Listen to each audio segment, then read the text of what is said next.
Closed circuit television বা CCTV camera installation. আজকের এই ভিডিওতে আমরা জানার চেষ্টা করব কিভাবে সিসিটিভি ক্যামেরা ইনস্টলেশন করা হয়। তাহলে বন্ধুরা, আসসালামু আলাইকুম, আশা করি সবাই ভালো আছেন। তো চলুন দেরি না করে জেনে নেওয়া যাক যে সিসিটিভি ক্যামেরা কিভাবে ইনস্টলেশন করা হয়।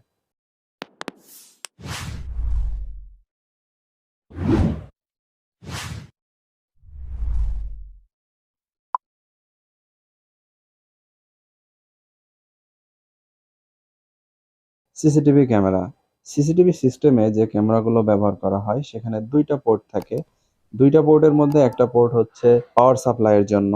তো সিসিটিভি ক্যামেরা অন করার জন্য বা রান করানোর জন্য সেখানে 12 ভোল্ট পাওয়ার সাপ্লাইয়ের প্রয়োজন হয়। আমরা অনেক সময় অনেক জায়গায় ক্যামেরার পাশে অ্যাডাপ্টার দেখতে পাই। তো ওই অ্যাডাপ্টারের মাধ্যমে সেই ক্যামেরাতে 12 ভোল্ট পাওয়ার সাপ্লাই দেওয়া হয় এবং আরো একটি পোর্ট যেটা থাকে সেটার মাধ্যমে ক্যামেরার ভিডিও আউটপুটটা আমাদের ডিভিআর বা এনভিআর এ পৌঁছানো হয় এবং মনিটর পর্যন্ত পৌঁছানো হয়। অনেক জায়গায় দেখা যায় যে ক্যামেরা শুধুমাত্র রয়েছে, তার আশেপাশে কোনো অ্যাডাপ্টার নাই। তো সেসব ক্যামেরায় পাওয়ার সাপ্লাইয়ের জন্য এসএমপিএস ব্যবহার করা হয় এবং সিসিটিভি ক্যামেরা সিস্টেমে যে কেবলটা ব্যবহার করা হয় সেখানে একটা কেবলের ভিতরে আলাদা আলাদা আরো দুইটা কেবল থাকে, যার মধ্যে একটা হচ্ছে বিএনসি পোর্টের কেবল আর আরেকটা হচ্ছে পাওয়ার সাপ্লাই এর কেবল। তাহলে এখানে ক্যামেরা দুইটা পোর্টের মধ্যে একটা পোর্টে আমরা অ্যাডাপ্টার অথবা এসএমপিএস এর মাধ্যমে পাওয়ার সাপ্লাই দিয়ে দিলাম। তারপরে ভিডিওর জন্য বা বিএনসি পোর্টের সাথে বিএনসি কেবলটা কানেক্ট করে দিলাম এবং সেই কেবলটা আমাদের নিয়ে যেতে হবে এখন ডাইরেক্ট ডিভিআর এ বা এনভিআর এ।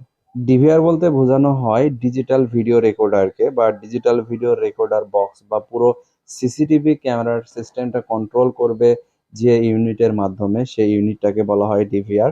আর এনভিআর হচ্ছে নেটওয়ার্ক ভিডিও রেকর্ডার। তো ডিভিআর এনভিআর এর মধ্যে পার্থক্যটা হচ্ছে, নর্মালি আমরা বাসা বাড়িতে যদি 2টা থেকে 10টা পর্যন্ত ক্যামেরা ইউজ করি বা 8টা ক্যামেরা ইউজ করি, সেক্ষেত্রে ব্যবহার করা হয়ে থাকে ডিভিআর।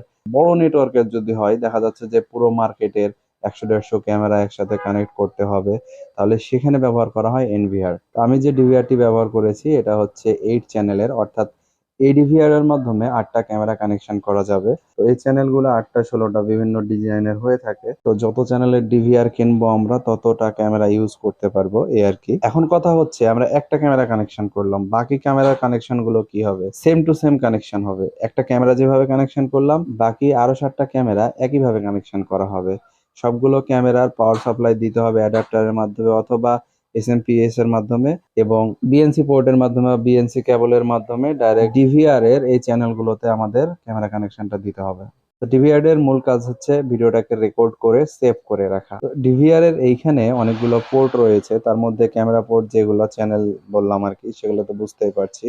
এবং সেখানে ভিডিও আউটপুটের জন্য রয়েছে ভিজিএ কেবলের ভিজিএ পোর্ট বা এইচডিএমআই এর মাধ্যমে এইচডি আউটপুটের পোর্ট। তো আমরা যে মনিটরটা ব্যবহার করবো সেটা যদি এইচডিএমআই কেবল সাপোর্ট করে, তাহলে সেই ক্ষেত্রে এইচডি আউটের এইচডিএমআই পোর্টটা ব্যবহার করতে হবে, এবং মনিটর যদি ভিজিএ কেবলের মাধ্যমে কানেকশন করতে হয় তাহলে আমাদের ভিজিএ পোর্টটা ব্যবহার করতে হবে। ক্যামেরার সাথে যদি অডিও রেকর্ডিং সিস্টেম থাকে তাহলে সেটার আউটপুট হিসেবে ডিভিআর এর অডিও পোর্টগুলো ইউজ করতে হবে।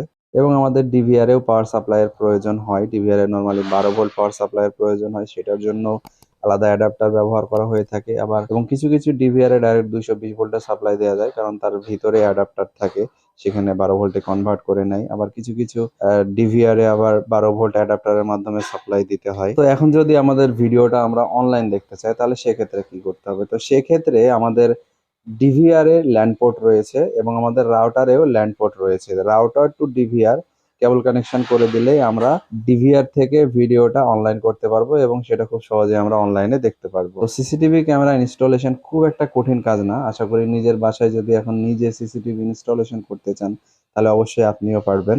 তো ভিডিওটি দেখার জন্য অনেক অনেক ধন্যবাদ। ভিডিওটি যদি ভালো লাগে তাহলে অবশ্যই লাইক দিবেন। চ্যানেলে নতুন হলে চ্যানেলটা সাবস্ক্রাইব করে বেল আইকনটি অন করে নেবেন। ধন্যবাদ।